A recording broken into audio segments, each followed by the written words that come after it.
Amigos televidentes, página abierta con el arte, página abierta con la cultura, un programa dedicado al arte nacional en contexto, artistas, ideas, obras, todo eso y más en página abierta con el arte, página abierta con la cultura. Continuamos con poesía y memoria, vida y arte, vida y obra de Enrique Eusebio. Hay en el mapa de hoy, Fidel, algo que hay que reconocer, y es la vertiente de búsqueda de todo un movimiento cultural que, aunque fragmentario, él se deja leer a ratos, a saltos, a preguntas, a respuestas, pero todo eso dentro de lo que se ha dado en llamar la modernidad, la tardomodernidad, y todo ese tipo, digo yo, a veces de trampas ideológicas, trampas retóricas, verbales, pero que funcionan muy bien en este ecosistema convulso de cosas, signos, libros, imágenes, ideas. Dentro de esto, yo creo que es importante volver a ese tema recurrente que es la memoria. Término ese que sé que te gusta bastante y que es parte de tu preocupación en cuanto a mí respecta. Pero mira, buscando por archivos, por baúles, por lugares, encuentro yo un informe, yo diría, publicado en 1974, o sea, el sábado 26 de enero de 1974, en ese suplemento llamado Artes y Letras, que albergó a muchos jóvenes intelectuales para la época y que sirvió de espacio de difusión y de memoria. Allí el desaparecido amigo, novelista, escritor Héctor Amarante publicó un trabajo, una panorámica que creo que es de referencia en este marco literario, porque recuerda muchas cosas que nosotros a ratos olvidamos.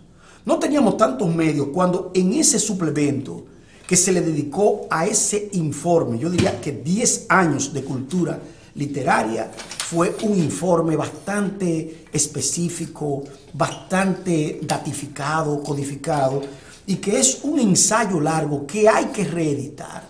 Y digo yo que hay que reeditar, porque nosotros no podemos estar produciendo para el olvido.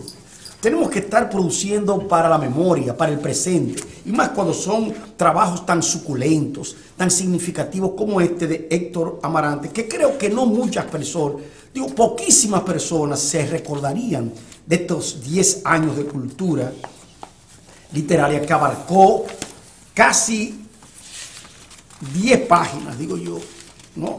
O sea, 10 páginas, no, perdón, 8 páginas enteras, y donde se pusieron los libros de la década que se publicaban, o sea, las portadas y las revistas que se publicaban y los libros de crítica y de poesía, donde precisamente aparece Enrique Eusebio, y con él Tony Raful, y con él Roberto Marcallé Abreu, Edgardo Hernández Mejía, Rafael Abreu Mejía, y una playa de jóvenes, entonces muchachos, inquietos, personas que estaban dedicadas a la cultura de manera militante, preocupados por el llamado compromiso. Y el trabajo, esto que yo le llamo informe, realmente remite a un buen momento de la cultura dominicana. Los escritores no eran, ¿qué te digo yo?, tan retardatarios, no eran conservadores. Había una juventud que quería luchar por la última esperanza de Occidente, que quería realmente retomar esto de la literatura, no nada más como oficio, sino como vida de las formas culturales. Y había una utopía iluminadora. Sobre todo, redentora. esa palabra que tú has dicho, utopía. La utopía. Es iluminadora, del socialismo. y en aquella época era todavía más que ahora, porque ahora se tiñe con dinero, con posibilidades, con mezquindades, pero entonces no tanto. No digo que eran puros todos, pero había un deseo, había un momento. Yo creo que esas son de las cosas que hoy debemos recordar y no tirarlo al olvido. Yo no sé cómo ha caído este suplemento en mi mano, pero como yo siempre vivo ordenando y acumulando, y vi esto y buscando en mis archivos, observé que este trabajo hay que publicar. Es que tú eres un sabueso. Un sabueso, como dices tú. Cuando inicia una pesquisa investigadora, no para, ¿no? No. Hasta tener en las fauces a la presa. Tú no paras, ¿no? Yo te Además, tú eres un archivista, un archivero. exacto. Sí, sí. Un obsesivo de la memoria es un archivero necesariamente. Acumulador de papeles, lector de papeles raros, cosas de esas. A mí me emociona ver, por ejemplo, esos concursos de la máscara en 1968. Recordar, por ejemplo, esos enemigos íntimos, por ejemplo, de Héctor Díaz Polanco, del libro que nadie se recuerda. Pero también ese portal de un mundo que publicaba el MCU con poetas jóvenes de entonces, que yo lo leía con fruición. Por ejemplo, esa literatura dominicana 60 de Ramón Francisco, el teatro de Avilés Blonda, la provincia sublevada de Norberto James, los inmigrantes de Norberto James, oye, la historia cocola dentro de la poesía. Son cosas que realmente hacen crecer a la literatura dominicana y a la cultura dominicana. Este ensayo de Héctor Amarante es un informe riguroso y pormenorizado para la época. Porque 8 páginas en un suplemento cultural literario de la época es algo que hoy no se hace. No, y que es raro que... Hoy no se publica nada igual. Y raro que en aquel tiempo le dieron tanto espacio. Tanto espacio, sí. O sea, se lo dieron porque el valor realmente lo ameritaba este tipo de trabajo. Pero cuando tú lees esto, tú ves una microhistoria de la literatura dominicana de los 60 y de los 70, sobre todo de los 70, algo que hay que tener en cuenta. En este ambiente, y lamentamos que Héctor, un amigo que realmente era un investigador también, un buscador de cosas, pero también un animador cultural, tanto en Perú como en Nueva York, y aquí finalmente donde falleció hace unos años, y donde se involucró en un proyecto en San Francisco de Macorís valioso, con poetas de allí, y que, bueno, tendríamos en otro momento que dedicarle un programa a esta etapa y a este momento. Y estos 10 años de cultura literaria en la República Dominicana realmente hacen que uno recuerde en buena lid, ¿no? Hacen que uno recuerde en buena lid y que se acentúe lo que es la visión de una cultura que a veces por el pesimismo nuestro creemos que no tiene ese gran valor, pero que con estas memorias, estos suplementos, realmente nosotros entendemos que en ese tiempo la visión de la literatura y la cultura dominicana era una visión de progreso. Fíjate que es un ensayo con su debida bibliografía al final. Claro, sí. Mira aquí. Debidamente datado. No, 17 libros de bibliografía, pero incluso de literatura dominicana y bien atendido, bien visional, pero además complementario, además con un hueso crítico. Digamos que Amarante recoge toda la producción textual al momento de la época, claro, hasta 1974. No toda, una gran parte. Recorre, y no toda, pero la gran mayoría de los textos representativos. Sí. ¿Desde el punto de vista de la calidad o simplemente de la publicación? Claro. Porque Amarante era muy riguroso, recuerdo que su crítica era bastante puntual y no tenía pelos en la boca, como dice, para decirle la verdad a cualquiera, sus amigos, allegados. Tenía una sonrisa cuando eso, bastante agradable, afable. Amarante era pequeño de tamaño, tenía un peinado tipo francés, epocal, y era siempre sonriente, pero agudo. Luego él cambió los años, la vejez, la enfermedad, lo hizo cambiar, pero Amarante era doctor en medicina y licenciado en literatura. Oye bien, o sea, era médico, pero al mismo tiempo era licenciado en letras, se ocupaba de investigar. Era también una personalidad de la cual tendríamos que hablar. En este momento es que Enrique Eusebio también va conformándose y va trabajando incluso en revistas como esta de La Antorcha, de 1968, una joya cultural, mírala, ya golpeada por el tiempo. Y sobre todo también una revistilla que en su consecuencia, y los autores que están allí, realmente no dice de su tamaño tan pequeño, sino de su tamaño cultural, espiritual, y sobre todo de su tamaño documental. Porque en este número empieza todo como una declaración de principio, una declaración que hay que tener en cuenta y que complementa las demás propias de la búsqueda de Enrique Eusebio.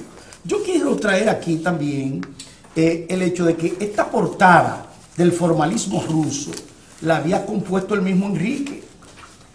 Esa portada, el formalismo ruso.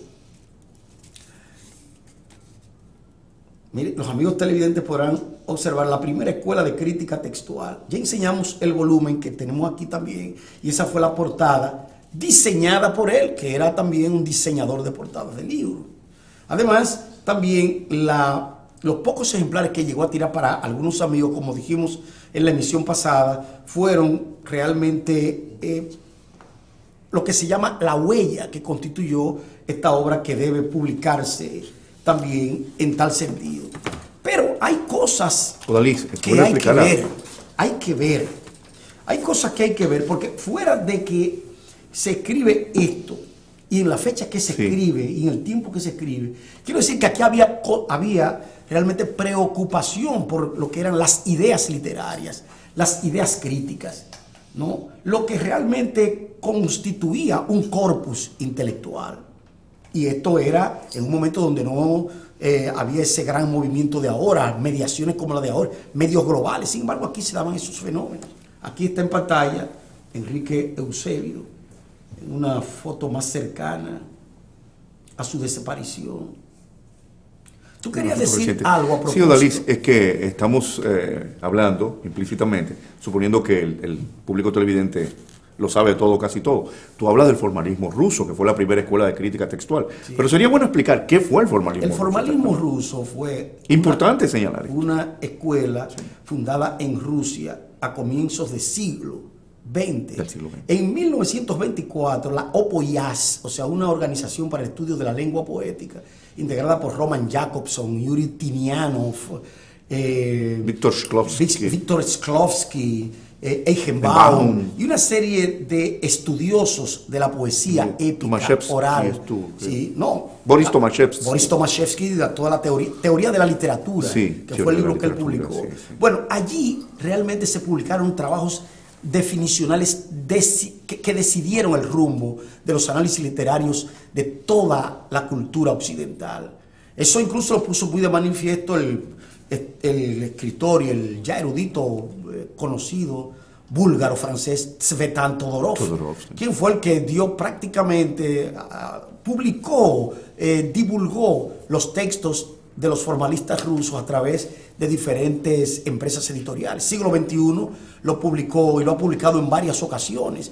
Y él también tradujo todo lo que tenía que ver con una escuela que era diferente del formalismo ruso, que era la escuela de Bakhtin, ¿no? La escuela de la poética sociológica, que también había entrado en conflicto con el sistema estatal, así como los mismos formalistas que desde Vladimir Prop, que fue una de las cabezas de esa escuela morfológica, y además quien hizo los aportes, los grandes aportes para el estudio del cuento de hadas, las raíces históricas del cuento, las fiestas agrarias, porque él era un folclorista, pero era un erudito con formación germánica y además con formación francesa, y publicó esa obra llamada Morfología del cuento y las raíces históricas del cuento, que teníamos que estudiar obligatoriamente en nuestra escuela de formación. Por ejemplo, yo tuve que estudiar esas obras en Rumanía, donde estudié, porque tenía que trabajar lo que se llama la materia narratología, y ahí todo eso se daba con el formalismo ruso completo, leído y analizado.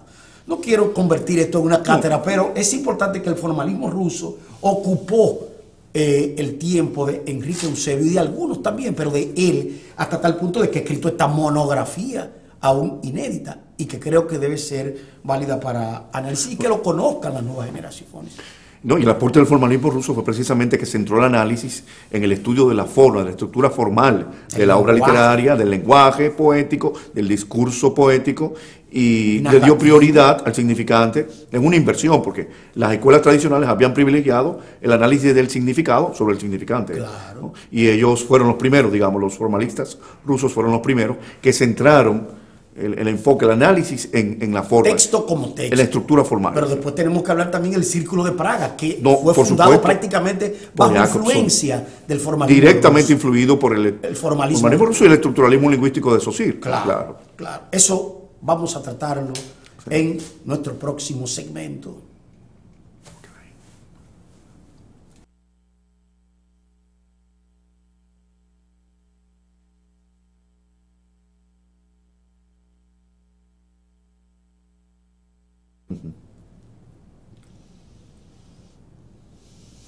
Estamos en Página Abierta con el arte, Página Abierta con la cultura, un programa dedicado al arte nacional en contexto. Hoy, poesía y memoria, vida y obra de Enrique Eusebio. Fidel, tenemos que decir, porque ya lo hemos también intentado hacer en la emisión pasada, que este poeta, profesor, investigador, artista del libro, se dedicó por mucho tiempo a analizar el fenómeno literario y cultural en algunas vertientes. Ese hecho ha permitido que este libro desconocido, libro que realmente del que se hicieron 50 ejemplares, me refiero a Circunscripción Ruletario, libro que pocas personas lo conocen y cuya edición es importante para lo que se llama el desarrollo experimental de la poesía dominicana. Este ruletario es también lo que se llama un camino desde y hacia el lenguaje, que es, en unos apuntes que yo conozco de Enrique Eusebio, él se pregunta, ¿qué es ruletario? Ruletario es una suerte del lenguaje. Sí. Mira qué definición, qué explicación. Es una suerte del lenguaje. Y sabemos que desde ahí se decide el vivir o el morir, en el caso de las ruletas rusas. Sí. Pero también en el ser premiado o no ser premiado, en el caso de ya la occidentalización de esto que se llama ruletario. Además, lleva como título este libro, Atreverse a jugar es arriesgarse a perder. Oye bien, atreverse a jugar es arriesgarse a perder. Y él lo publica en 1988. Dice Enrique Eusebio, Derechos Reservados, edición artesanal, de 50 ejemplares reponibles, hecho en República Dominicana, en editora Texto Estilo. Diagramación, corrección de estilo, impresión, artes. Y ponía el teléfono. ¿Qué dice aquí? Jugar a la ruleta rusa es arriesgarse a perder o a ganar. Con acierto, la combinatoria de palabras resultantes podría ser agraciada a su gusto y pretensiones. Por el contrario, quizás pierda y entonces el producto de su jugada le disguste. Mira qué afirmación dice aquí. Usted pensaría sin duda que se trata de un timo, palabras al azar que nada dicen al parecer. No obstante, probará otra vez, insistirá incansablemente hasta convencerse de poseer en sus manos una suerte de privilegio críptico en el que las palabras mágicamente se reescriben cada vez hasta agotar una interminable sucesión numérica. Toda la poética, lleve bien, está explicada en 4 páginas por el autor. Un instructivo de lectura que está en la página 10 y las jugadas, que son palabras 1, rotación 34, 2, 1, asterisco. De lo más moderno. Hay una dimensión lúdica en el ruletario, pero también en los otros textos, en consignas y subversiones. Sí. Odalís, a propósito, desde la presencia del mar hasta el centro de la vida, que es el primer libro publicado por Enrique Eusebio en 1973, sí, publicado por el Movimiento Cultural Universitario, editora universitaria, ¿no? Cumple 40 años. Sí. De publicado este año, cumple sus 40 años. Sí. Consignas y subversiones desde el año 80. Y esta dimensión, este aspecto lúdico en la obra poética de Enrique tiene que ver con esto mismo que tú señalas en el prólogo, que es la ruptura y la subversión de la página poética. Y el punto de partida que él toma, que es la transgresión del lenguaje y la búsqueda del lenguaje experimental. La transgresión, tú señalas la transgresión desde el lenguaje experimental, pero yo podría decir, es la transgresión del lenguaje. Claro. Para crear un lenguaje experimental. Claro. Pero es la subversión de la palabra, es la subversión del lenguaje. La ruptura con la tradición poética. De manera declarada, él lo hace en un texto llamado Revolución y Socialismo. Quería señalarte esto, porque el gráfico, no sé si te has dado cuenta, lo vemos acá, tendría que leerlo, es la hoz y el martillo. pero verlo. Verlo. Sí. Lo ven aquí y si el lector tiene que fijarse muy bien y conocer un poco la historia de los signos, ¿no? Está el poema, ¿ah? El movimiento del poema. ¿Ah? Agoniza la burguesía en su fondo. Nace la paz en la cúspide y el triunfo definitivo es del pueblo. Pero esto que vemos acá, graficado, el movimiento, la hoz, no se ve bien acá, y el martillo, es decir, los símbolos del socialismo, del marxismo. Se llama revolución incluso, y ya para la época esto tenía un trazado poético, además visual, poético-visual, que realmente implicaba toda una estética, y una estética combinatoria, crítica, en el sentido de Abraham Morse, ese gran ingeniero que investigó todo lo que es el arte permutacional, la estética permutacional. Está claro, ¿no? La estética combinatoria, la relación arte y ciencia, sí. Y toda una serie de elementos que configuraron un momento de lo que se llama el movimiento cultural europeo e internacional. Fíjate cómo él inscribe el poema. Sí, porque en el signo, visible, reconocible. Hay un término que él utiliza que se llama circunscripción. O sea, alrededor de la escritura o dentro de la escritura están los signos poéticos. Es interesante que la preocupación de Enrique por el formalismo ruso, por la teoría literaria, en una década, en una cultura marcada por el marxismo. Enrique fue marxista en su juventud. Sí. Y creo que lo siguió siendo después. Nosotros hoy somos post-marxistas, digamos, si tuviéramos que definirnos, pero por decir, ¿no? El marxismo entró en crisis profunda, pero marcó a esta generación, la generación de Enrique Eusebio y de sus compañeros. Él investigaba lo que fue la lección y la contradicción del estructuralismo soviético. Un estructuralismo que influyó tanto en Occidente que se tuvo que traducir a todas las lenguas. Yo recuerdo la edición en italiano, Lezioni contradicciones en el estructuralismo soviético.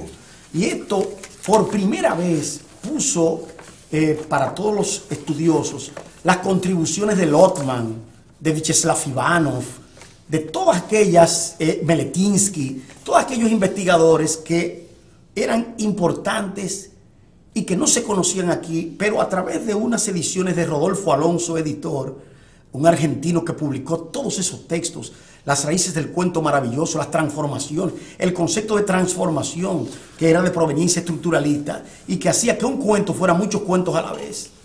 ¿Tú ves? Claro. Y esas búsquedas eran importantes para la academia. Ahora, lo cierto es, Fidel, que la academia de entonces no asimiló estas cosas, porque de los profesores jóvenes de entonces, que eran Enrique y una serie de compañeros profesores, no se atrevían mucho, porque la academia como programa, o sea, la UAS como programa, no siempre admitía estas búsquedas. Y yo sé que él lo ponía a la disposición, y yo traje precisamente unos textos, unos manuales que él elaboró. Espero que el maestro me lo señale, donde hace resúmenes, escribe libros adaptados a la enseñanza sobre el análisis semiótico, análisis e interpretación de la obra literaria. Mira ahí, análisis semiótico de textos, introducción al análisis de la obra literaria, que era de los pocos. Realmente él y un lingüista y fonetista, Mejía Constanzo, hacían ese tipo de cosas. También lo hacía para la época Diógenes Céspedes, es bueno decirlo, que también fue un introductor de este tipo de estudios aquí. Sí. Pero Enríquez lo adaptaba a la enseñanza ya mucho más explicado, más digerido, y era propio, y todavía se conservan estos cuadros que hoy, óyeme bien, hoy serían importantes y tan valiosos como entonces. Pero la academia nuestra no asimiló este tipo de cosas. Era cosa de unos pocos. Sin embargo, mira cómo en la época él estaba conectado. Tengo aquí una carta que le envía Saúl Yurkiewicz de París el 25 de septiembre de 1981. A propósito de cómo leer y entender la literatura, interpretación, análisis de la obra literaria que están viendo allí los amigos televidentes.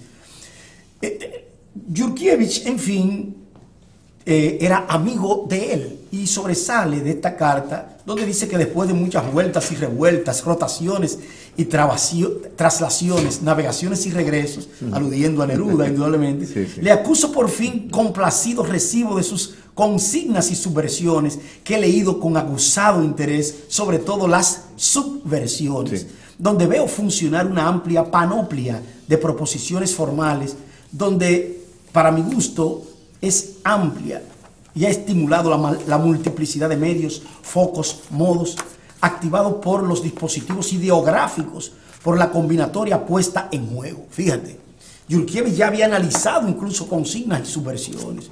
¿Quién conocía que, por ejemplo, Enrique, ¿no?, estaba en contacto con estos grandes críticos latinoamericanos y críticos latinoamericanos en París y desde París?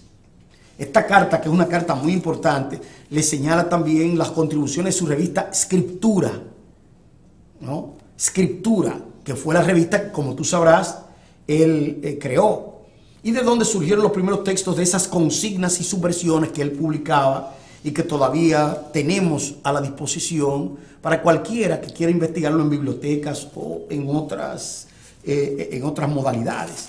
También, así como le escribe Yurkiewicz, también le escribe René Rodríguez Soriano, donde le dice: fíjate, Enrique, 3 números dicen muy bien la estatura de Scriptura. A propósito de Scriptura, la revista. Soy de los que esperan cada salida con comadrona y todo. Cuenten con el amigo, reciban estos libros, y hasta pronto le enviaba unos libros. La misma revista titulada, llamada Románica, que se publicaba en New York University, en el departamento de español y portugués, ¿no? La dirigía Rafael Catalá, que era el director jefe de la revista. O sea, hay toda una documentación donde realmente este escritor nuestro llama la atención sobre cosas que hoy debiéramos retomar para la pedagogía literaria de hoy. Yo no diría para las ideas nada más, sino para la pedagogía, la práctica de la enseñanza, de la cual él también formó un círculo que no tuvo ese gran despegue porque se convirtió nada más en dar clases, talleres y demás, pero que él lo tenía siempre como parte de una rotación del pensamiento. A propósito de esta combinatoria y demás. Sí. Consignas y subversiones del año 1980. Déjame decirte, para mí el título es un logro. Un título algo paciano. Sí. Me recuerda a conjunciones y disyunciones. Pero además, un título traído del mundo de la política, llevado al mundo de la poética. Pero además, porque hay consignas y subversiones en la política, la época de la consigna política y de la subversión ideológica y política. Pero también consignas poéticas y subversiones poéticas, porque es la subversión del lenguaje. De manera que el título, este doble significado, tanto extraído del mundo político y de las luchas revolucionarias de la época y llevado al mundo de la poética. Odalis, yo quería preguntarte si esta poesía de tipo, como tú has señalado, vanguardista y experimentalista de Enrique Eusebio, anuncia o representa las posibilidades futuras de la poesía y del poema en la República Dominicana. No anuncia, está. Pero yo creo que ha llegado la hora de ser generosos y debemos cada día más asimilar sin mediocridades, sin petulancias, sin estrecheces, lo que ha sido realmente la poesía dominicana. Esos libros no deben entrar para el futuro, ellos están. Sí. Lo que hay que reconocer su importancia mediante el estudio, mediante las pruebas clasificatorias, mediante la comunicación o el libro como herramienta de comunicación, el arte del libro, lo que yo digo, el arte del ver, la letra y la visión literaria epocal. Tú dices que está, que no solamente anuncia o representa posibilidades futuras, pero no tiene seguidores. Digamos. Sí lo tiene. No digamos que no es poesía, que es esa bulla. Que no lo dice. Que no tiene esa prensa, esa publicidad. Óyeme, Fidel, los seguidores no lo dicen, pero lo copian, lo imitan descaradamente. Pero no quieren reconocer porque Enrique no fue un hombre bulloso. ¿Es poética del pensar también esto? ¿Es poética del poema? Pero no solamente que poética del pensar. Pensamiento. Desde cuando no se había hablado de esa poética heideggeriana ya, él hablaba de esa poesía y pensamiento y así la practicó. Porque esa poética no puede ser sin un pensamiento ni sin un pensar. Pero sobre eso y otras cosas vamos a seguir hablando en nuestro próximo segmento.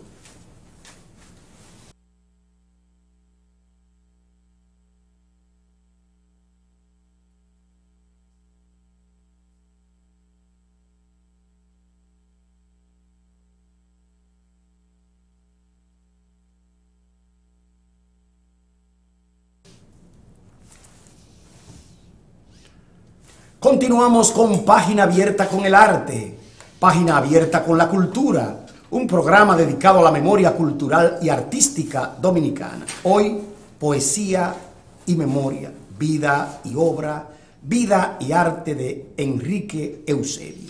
Odalis, yo podría decir que la obra poética de Enrique Eusebio es poesía, o son poemas, más para ser estudiados y analizados en una buena parte, que para ser leídos siempre. Es decir, es una producción textual, son poemas para ser examinados como objeto de estudio, de análisis, y no tanto para la fruición poética, porque ¿quién hoy compra un libro de experimentación, por ejemplo? Un libro hecho desde el punto de vista del lenguaje experimental, por ejemplo. ¿Quién lee consignas y subversiones hoy? ¿Quién se enfrascaría en un libro que te propone, aparte de una guía señal de posible orden de lectura, opciones lecturales? ¿Quién se complicaría la vida? La gente, digamos, el lector medio, el que va a Cuesta o a una librería cualquiera a leer poesía, cosa rara, porque creo que hoy poesía solo lee muy poca gente, ¿no? En mi opinión, los poetas se leen entre sí y tal. Pero un público, un normal, un mortal, compraría un libro para leerlo desde ese punto de vista. Quiero hacerte una acotación que creo que puede tener valor para este contexto y para tu inquietud. Mira, cuando apareció Cortázar con su Rayuela, ¿quién pensaba que había que leer Rayuela como Cortázar te lo propuso? Con un listado, leer página, tal y tal, desechar aquella, empezar por el final, empezar por el comienzo. Rayuela fue una novela hiperexperimental, escrita así, con todo y gráfico, con todo y ese tipo de direccionalidad, orientación. Y sin embargo, ¿cuántos lectores tiene Rayuela? Tiene tantos lectores, yo diría que como el Quijote hoy. Sí. Y sin embargo, las complicaciones temáticas allí ni siquiera se sienten, porque el lector entra en el contrato, entra en el juego, se deja llevar por estas travesuras cortasarianas. Es seducido. Y se deja llevar, no, seducir. Sí, tú has dicho la palabra clave. Seducir por este tipo de juego, por este pateco. Y sin embargo, cuando tú lo ves diseñada, tú ves diseñada esa portada con ese pateco, todo el que ve esto lo compra precisamente por eso, porque es un juego. Y tú y yo habíamos jugado a la Rayuela, ¿no? Pero además, también la forma de leer, ese intrincado lenguaje, esa complicación, esas interpolaciones espaciotemporales dignas de una película. Y de una película vanguardista, de un cine que no es cine verité, sino un cine búsqueda. O el Ulises de Joyce. Pero prácticamente es parte de eso. Pero ¿quién ve hoy el año pasado en Marienbad, de Robrilé o Hirachina Munamu? Ya esos son clásicos, la gente lo ve, así como Teorema de Pasolini. La gente ya lo ve, incluso, ¿tú sabes por qué lo ve hoy? Porque ya el cine era cosa seria, algo que no siempre es hoy. Cine, no podemos decir que es cosa seria, porque ya el cine fue arropado por los medios globales. Y los medios globales han incluso descinematografiado el cine, para utilizar un término ya más violento. Sí. Lo han vuelto un audiovisual cualquiera. No, antes no. Eso pasaba con la novela. Antes el lector de María, de La Vorágine, el lector de Doña Bárbara era uno, y el lector de Rayuela, ¿no? El lector de, ¿qué te digo yo? Paradiso de Lezama Lima, de Opiano Licario, es otro. Se deja llevar. Además, entra en esos contratos y en esos universos donde el lenguaje es ludus, pero también es cuerpo, que es madeja. Entonces el lector medio que compre hoy, que lea un libro de Enrique, puede ser una revelación para él. Yo diría que esto incluso hoy, para un reto, un desafío. Incluso no es solamente un desafío, no. Esto es una novedad. Este libro fue una novedad desde que se publicó hasta hoy. Hoy, incluso habiendo publicado Manuel Rueda sus pluralemas y su Con el tambor de las islas. Pero insuficientemente publicitado. Pero porque aquí todo... el problema es que lo publicitado no es lo que tiene necesariamente valor. No, digamos aquí difundido, valorado, no suficientemente. Aquí hay alguien que quiere juzgar la literatura y el arte por lo que pueda tener de publicidad, pero eso se construye. Tú sabes los mediocres que publicitan y que tienen libros importantísimos sobre una literatura que nadie lee, pero libros ilegibles, libros que comportan tantos errores que hay que tirarlo al cesto. Sin embargo, los libros realmente significativos tú no los ves por todas partes. ¿Por qué? Porque el ecosistema cultural, el poder cultural no quiere difundirlo, porque ellos tienen sus valores, tienen sus programas. Ahora, no todo lo que se publicita en un programa estatal, no todo lo que se publica en un ecosistema de dominación es lo que realmente vale. ¿Y cómo podríamos probar eso? Podríamos probarlo no solamente por el contacto, sino por lo que se llama la factura, la hechura, el concepto de escritura que hoy por hoy hay que seguir estudiando, porque aunque tú dices escritura, tú no estás diciendo escribir, sí. Tú no estás diciendo escrito, tú no estás diciendo escribiente. Tiene que abarcar toda una posibilidad de la creación literaria y verbal que desde ese círculo de Praga, desde ese formalismo ruso, ha dado muchas tareas, ha impuesto muchos retos y todavía hoy hay que conocerlo. En literatura y en cultura las cosas no pasan porque sí, producto de una moda. Tenemos que aprender de una vez por todas que hay que leer a Ober y a la Mañosa desde muchos puntos de vista, porque si usted se pone a partir de una sociología literaria a averiguar cuáles fueron los lectores de esas obras, por ejemplo, en el siglo XX dominicano, usted hace esa prueba y ahí que usted se da cuenta si la obra tiene un gran valor. No porque lo dijo un crítico.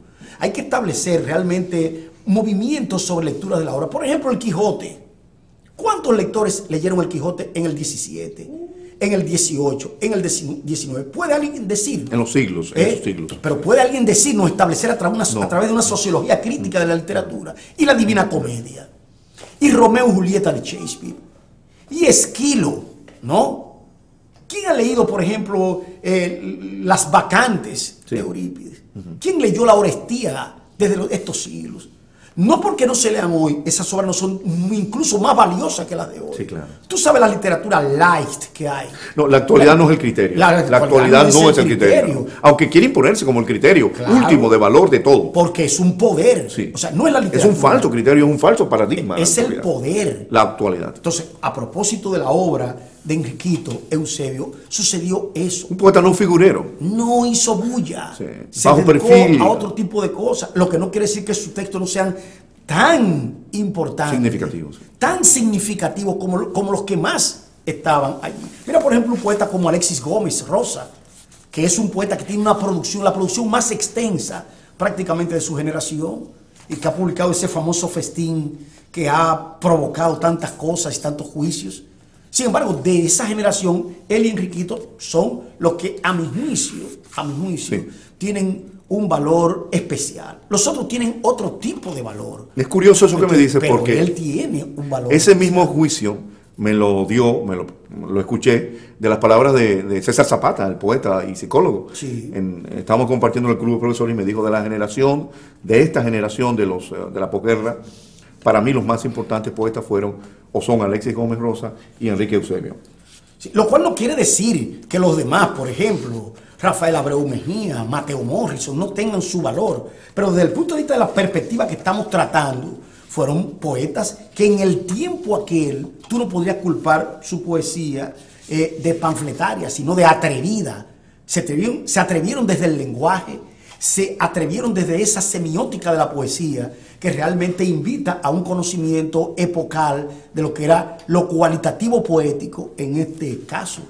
Tus ojos no buscan las palabras, piensan en lo que oculto tras ellas, el desliz de un signo, rúbricas galimáticas adrede adnatas, vacíos ingrávidos donde el pensar nada cede al instinto, huecos, en cambio, cuyas concavidades abarroto, recámara preferida, guarnición donde corro cortinas y retengo lo que el ojo no te piensa.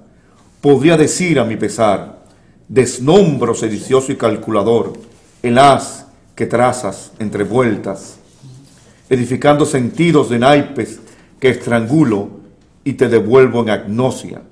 No quería postularlo, hago añicos tu discurso, tu lectura, el sentido es solo polvo, desgarramientos alfabéticos en la página, mala fe manifiesta, espejismo también. O sea, estamos hablando no de una poética, sino de una metapoética. ¿Y cuándo se empezó a hablar aquí de metapoética? Posterior a Enrique Eusebio, que no utilizó el término y hacía metapoesía. El sentido es solo polvo. Agnosia, sin conocimiento. Exacto. No conocimiento. Pero mira aquí la proversión por perversión. Cuerpo predispuesto a oleadas e intercostales. Espesa sombra proyectada, organizada en mi plexo. transfiguración, respiro, rumor encontrado en el horizonte, como barca que vuelve de tus días desde un naufragio, donde algas son tenues distancias para el roce, o el triunfo de la siembra marina. De nada vale negarte tantas veces como las mentiras, mujer real, mujer irreal, regurgitando estaciones y palomas, te vas negando como Judas para hacerte tu propia imagen. Oh, mujer, oración blasfemada, proximidad, distancia de mí, holocausto que incinero en los muros de una ciudad que no se oye, sombra que no quiero, que quiero, sombra ni perfil ni rasgo, menos figuración de una veleidad que se cuece en la memoria. Mira bien, o sea, no es que la memoria es presencia nada más, es presencia, es ausencia, y ya desaparecido el poeta, mira lo que queda, la huella, papeles, signos, imágenes. O sea, se trata de una vida del arte y de la memoria poética y literaria. Este soliloquio de René Descartes, a propósito del pensamiento, porque dudo y blasfemo, confieso, nadie toca lo que al pinchar me estremece, nadie sostiene este apretón de párpados sangrantes, este ruido que cae de la noche arrastrándose como fantasma, lo que ahuyenta y cierra el círculo en cruz y espada, incinera los halcones, las mandrágoras y el astrolabio, la uña del Salvador Arcángel en el hipocampo. No hay quien pueda explicarme el mundo a través de esa niebla que resbala hasta mi frente. Todo es confuso y oscuro, pienso. El aliento del beso sobre el seno moreno edifícase en tropel avasallante, me place, mas no me lacera, y me digo, sílaba tras sílaba, insurge el pensamiento, ruido tras ruido estalla la felicidad por cualquier bofetada. Un hombre despréndese asustadizo de un balcón en la oscuridad adúltera, lamenta el sexo violentado por crujires de cerraduras, lento se suicida porque es solo visión de la calle que hago. No hizo el amor, sino una treta atormentada de sus instintos. Pienso, luego amo su amor de suicida. Todo es claro, lo sé, transparente y cierto. La ciudad se derrumba mientras la cobardía se enaltece. Tras de mí, las olas con sus teclas de espumas ordenándome. Los muertos me pesan porque nunca restituiré su dicha. Esto pienso, luego existo. O sea, todo un mundo cartesiano, pero al mismo tiempo una geometría que gana. Mira esta ya para terminar, visión lesamiana, que ya por los 80 él tenía conocida. Ahora están los lesamianos de moda, sin embargo, mire este, gáname así las ganas de naufragarte, en los años en que América fue verde escuela para amatorios navegantes. Oh, amiga que me corresponde, compañera, yo que he sudado tanto esa histórica manía de reverenciarte, descúbrete como monja violada, hazte prostituta de mis días y mis noches, institúyete gobierno, Ars Amandi, la primera mujer para el hombre primero del mundo. Son muchas cosas que no nos dan tiempo porque ya nos están haciendo señas que se termine este programa. Sin embargo, hay cosas que hay que trabajar y que ver desde una visión, que es una visión que hay que tener en cuenta para nosotros hoy, en este rango de la posmodernidad. Amigos televidentes, así hemos llegado al final de una emisión más de Página Abierta con el arte, Página Abierta con la cultura. Hasta pronto.